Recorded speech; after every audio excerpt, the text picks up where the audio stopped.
नमस्कार आंगनबाड़ी बहनों, स्वागत है सभी का हमारे सुबह सच्चे वीडियो में। आज के वीडियो में बहुत बड़ी अपडेट लेकर आए हूं सभी बहनों के लिए। यहाँ पर सभी बहनों के लिए बहुत बड़ी खुशखबरी निकलकर सामने आई है। आंगनबाड़ी कार्यकर्ताओं को अब सरकारी कर्मचारियों की तरह वेतन, जी है बहनों, जिस तरह सरकारी कर्मचारियों को वेतन मिलता है उसी तरीके से आंगनबाड़ी बहनों को शामिल किया गया। अब ये विधानसभा में ऐलान हुआ है सीएम द्वारा। बड़ी अपडेट इसमें निकलकर सामने आई है। अब यहाँ पर केंद्र बंद करने को लेकर एक बड़ी अपडेट निकलकर सामने आ रही है और इसी के साथ आंगनबाड़ी कार्यकर्ताओं के अवकाश को लेकर भी बड़ी अपडेट निकलकर सामने आ रही है। सभी बहनों वीडियो को बिल्कुल अंत तक देखना। पोषाहार वितरण में जो ट्रेनिंग वगैरह चल रही है उसको लेकर बड़ी अपडेट निकलकर सामने आई है। ऐप में क्या क्या चीजें हुई हैं, ऐप में आपको क्या कार्य करना है, इसको लेकर भी जानकारी है। वीडियो को अंत तक देखेंगे, सारी जानकारी इसी वीडियो में मिल जाएगी। जल्दी जल्दी सभी बहनें इस वीडियो को 2500 लाइक कर देना, क्योंकि आज का वीडियो बहुत ज्यादा इंपॉर्टेंट है आप सभी बहनों के लिए। चलिए करते खबरों की शुरुआत। और जहां पर आंगनबाड़ी आज तक सच्ची खबरें मिलती हैं, बस आपको एक बार चैनल को सब्सक्राइब करके बेल आइकन दबाना है, बस टेंशन छोड़ देनी है। एक ही जगह आपको आंगनबाड़ी आज तक सच्ची खबरें मिलती रहेंगी, कहीं और भटकने की जरूरत नहीं पड़ेगी। तो इस बार जल्दी जल्दी बहनों चैनल को सब्सक्राइब करके बेल आइकन दबा लेना, शेयर कर देना अपनी ऐसी और भी आंगनबाड़ी आशा बहनों के साथ। अब यहाँ पर सबसे पहली जो खबर आ रही है, ये आ रही है आंगनबाड़ी केंद्रों की बंदी को लेकर।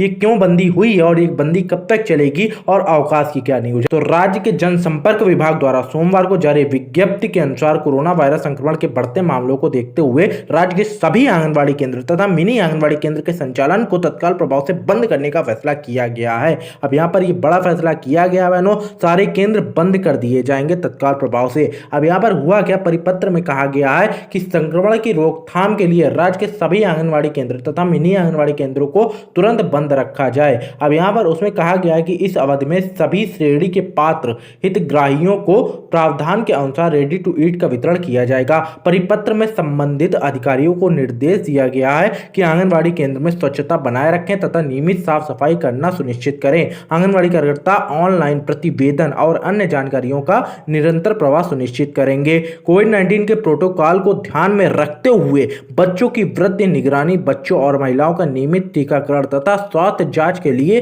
स्वास्थ्य विभाग से जरूरी समन्वयन करेंगे। अब यहाँ पर ये इतनी सारी बातें बोली गई हैं, यानी कि केंद्र बंद रहेंगे लेकिन कार्य वगैरह जारी रहेगा, कार्य वगैरह चलता रहेगा।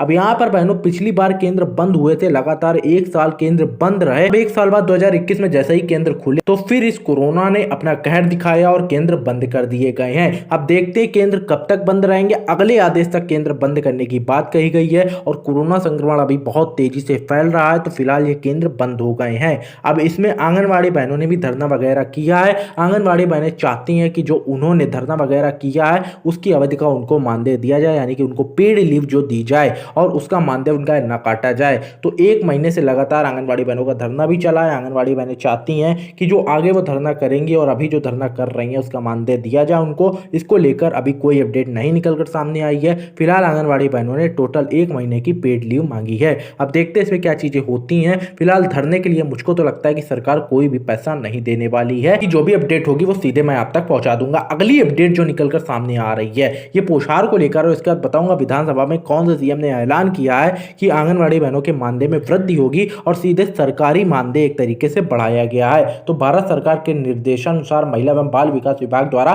मध्य प्रदेश में 16 मार्च से 31 मार्च तक पोषण अभियान अंतर्गत पोषण पखवाड़ा आयोजित किया जा रहा है। इस दौरान आंगनबाड़ी कार्यकर्ताओं सहायिका पोषण ट्रैकर ऐप के माध्यम से रोज बच्चों, किशोरियों, गर्भवती महिलाओं और स्तनपान कराने वाली माताओं की पोषण प्रगति और गतिविधियों की जानकारी देंगी। इसके लिए मंगलवार को खुदिया सेक्टर की सुपरवाइजर कविता चौधरी ने अपने सेक्टर की आंगनबाड़ी कार्यकर्ताओं को ट्रेनिंग दी, पोषण ट्रैकर ऐप डाउनलोड कराया। 3 दिवसीय गैर आवासीय प्रशिक्षण शिविर में पहले दिन पोषण ट्रैकर ऐप डाउनलोड करने, हितग्राहियों का पंजीयन और पोषण ट्रैकर संचालन डैशबोर्ड के माध्यम से डाटा प्रमाणीकरण, क्रियान्वयन और कार्य योजना पर विस्तृत प्रशिक्षण दिया। शिविर में सेक्टर की सभी 34 केंद्रों की कार्यकर्ता उपस्थित थी। प्रशिक्षण शिविर 25 मार्च तक चलेगा। अब यहाँ पर 25 मार्च तक ये ट्रेनिंग वगैरह चलेगी और इस ऐप से ही पोषाहार वगैरह दिया जाएगा और सारी निगरानी रखी जाएगी। यहाँ पर बहनों बड़ी अपडेट इसमें निकलकर सामने आई है। अगली जानकारी की तरफ बढ़ेंगे। वीडियो को अगर अभी तक आपने लाइक नहीं किया है, सभी बहनें जल्दी जल्दी लाइक कर देना। बहुत बड़ी अपडेट निकलकर सामने आ रही है। अब यहाँ पर सरकार ने अपने सभी कर्मचारियों की सैलरी में 30% की बढ़ोतरी का ऐलान किया है और इसमें आंगनबाड़ी बहनों का भी नाम है। बहनों सरकारी बढ़ोतरी हुई है, सरकारी कर्मचारियों का मानदेय बढ़ाया गया। हैरानी की बात यह है कि इसमें आंगनबाड़ी का नाम भी डाला गया। मुख्यमंत्री चंद्रशेखर राव ने विधानसभा में इसका ऐलान किया। राज्य के सभी कर्मचारियों को इसका लाभ मिलेगा, चाहे वो कॉन्ट्रैक्ट पर काम कर रहे शिक्षक हो या अन्य बोर्डों में काम करने वाले कर्मचारी।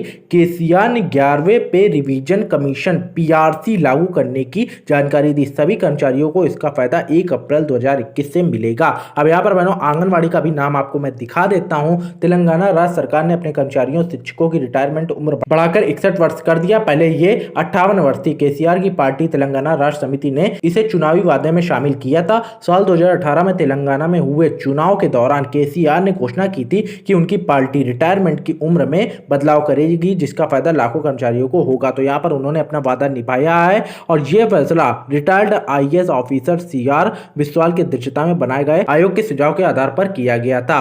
अब यहाँ पर देख सकते हैं बहनों, इसका फायदा सभी को मिलेगा, चाहे वो आंगनवाड़ी कार्यकर्ता हो, आशा कार्यकर्ता हो और चाहे वो जो कर्मचारी हो। तो यहाँ पर ये पहली बार ऐसा हुआ है कि सामान्य कर्मचारियों को ये सुविधा मिलने जा रही है। जैसे कि पहले अगर सरकारी कर्मचारियों का वेतन बढ़ाया जाता था तो जैसे पुलिस है और कर्मचारी है, टीचर है, उन सब का मानदेय बढ़ता था। लेकिन इस बार जो 30% की वृद्धि हुई है तेलंगाना में, इसमें आंगनवाड़ी को भी शामिल कर दिया गया है। तो एक तरीके से जितना सरकारी कर्मचारियों का 30% बढ़ेगा उतना ही आंगनवाड़ी का 30% बढ़ेगा।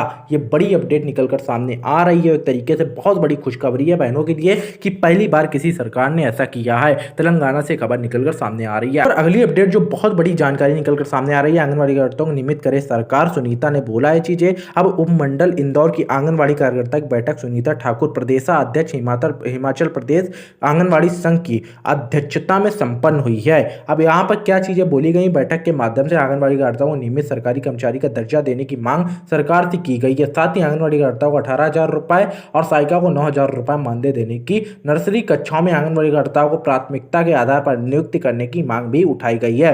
वक्ताओं ने कहा कि सरकार की विभिन्न योजनाओं को जमीनी स्तर पर लागू करने में आंगनवाड़ी कार्यकर्ता तत्पर रहती हैं। और यहाँ पर इस मौके पर संघ की प्रदेशाध्यक्ष सुनीता ठाकुर ने कहा कि जल्द ही प्रदेश में मंडल स्तर पर आंगनवाड़ी कार्यकर्ता संघ चुनाव करवाएगा।